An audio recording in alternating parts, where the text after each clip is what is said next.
Hi, I'm the Reverend Stephen Pecca with Trinity Episcopal Church in beautiful Apalachicola, Florida, and this is my sermon for Sunday, August 27th, 2023.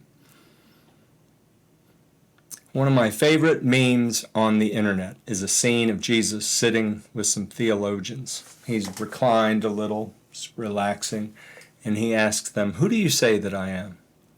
And they reply, "Well, you are the eschatological manifestation of the divine hypostatic union, the proleptic kerygma in which we find ultimate meaning in all interpersonal relationships."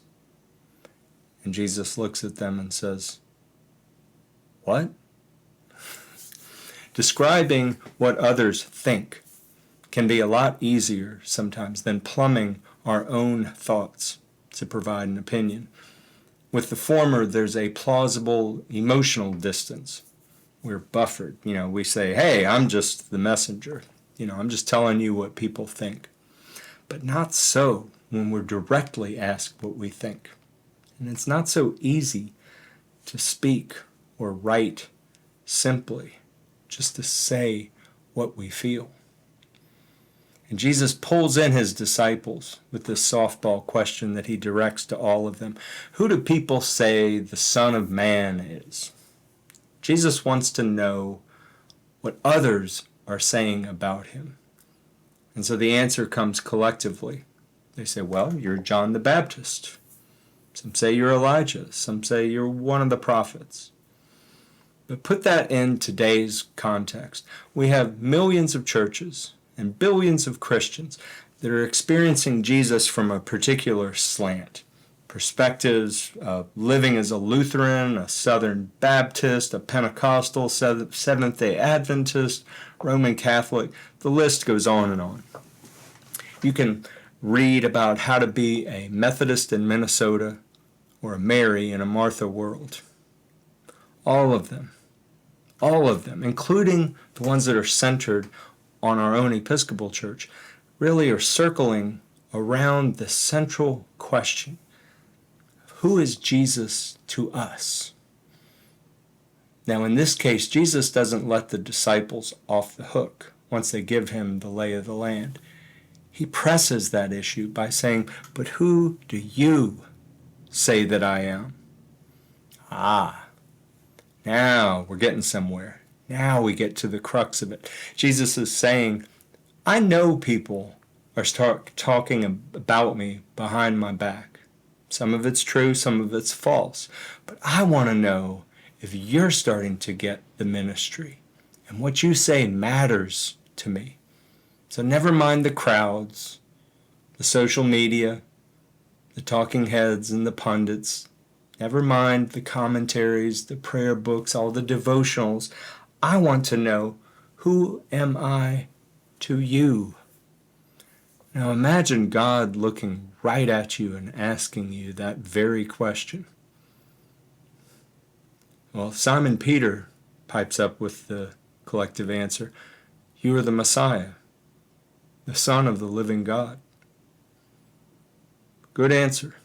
Short and sweet and full of theological goodies. You are the Messiah, the Christ, the Anointed. This identity harkens back to Jesus at his baptism. It harkens back to the demons that would scream his identity as they were cast out of the people that they were possessing. Harkens back to all the times of the everyday people that experienced the power and authority of God in flesh. And the Son of the living God. This entire passage from the gospel today occurs in Caesarea Philippi.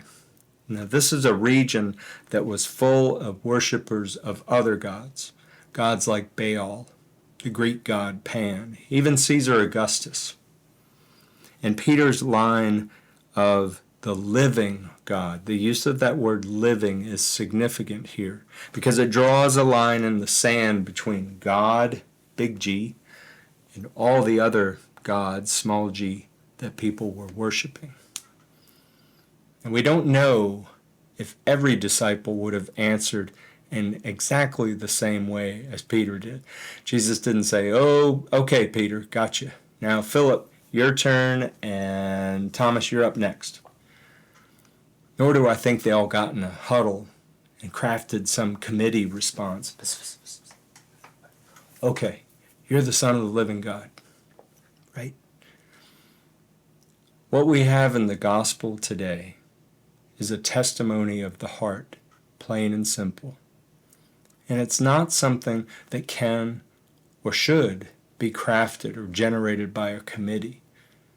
It's the kind of response, this testimony of the heart, is when you look at a friend, a partner, a spouse, a parent, a child, and say, I love you, I appreciate you, I respect you, I trust you.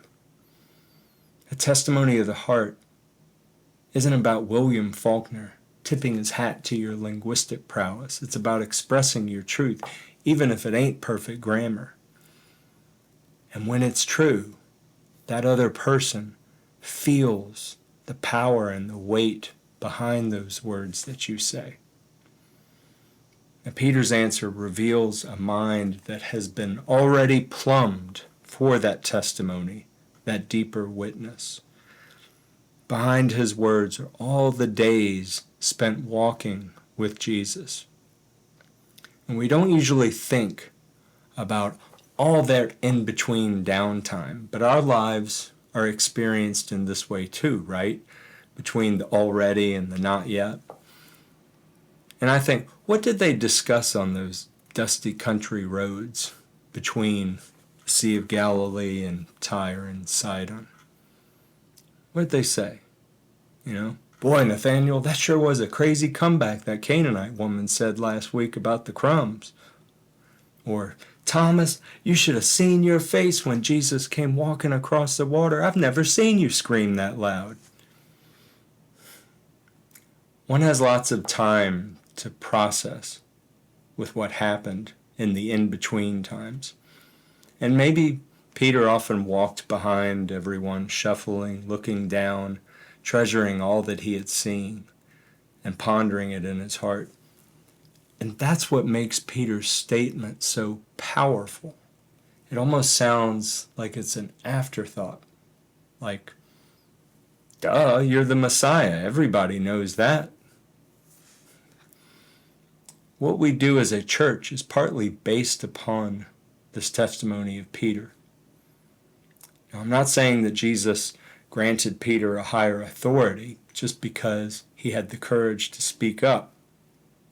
What I am saying is that Peter spoke what they all felt, even if they didn't have the words for it.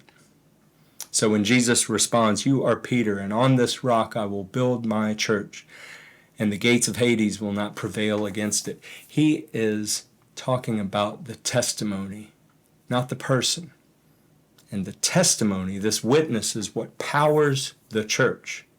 So it continues no matter what happens. A part of our recalling and reclaiming that testimony is borne out in the traditions that we have. In the Episcopal Church, along with several other Christian denominations, we believe in what's called apostolic succession.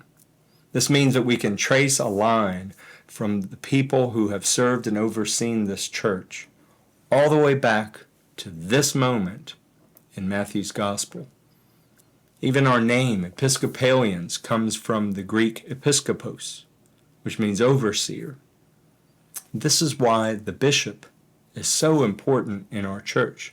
They provide oversight, but they also stand as representatives of that continuity in our church, from these disciples all the way up to Michael Curry, our current presiding bishop, and Russell Kendrick, our diocesan bishop, but whoever your bishop might be. Now, some of you have seen a bishop lay their hands on someone during the rites of confirmation or reception. Our own Bishop Russell did this in February when he attended Trinity, when 7 of our new members were received.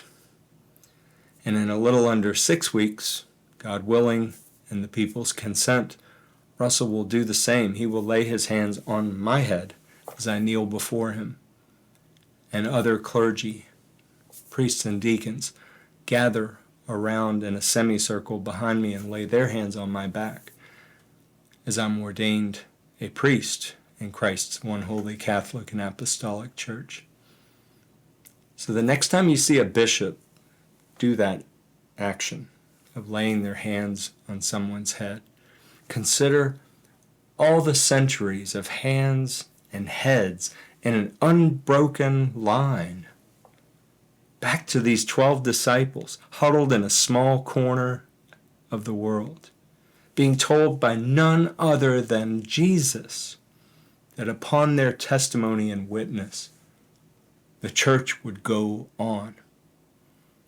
The strength of this church is in continuing that testimony of others and ourselves of Jesus' question to each of us.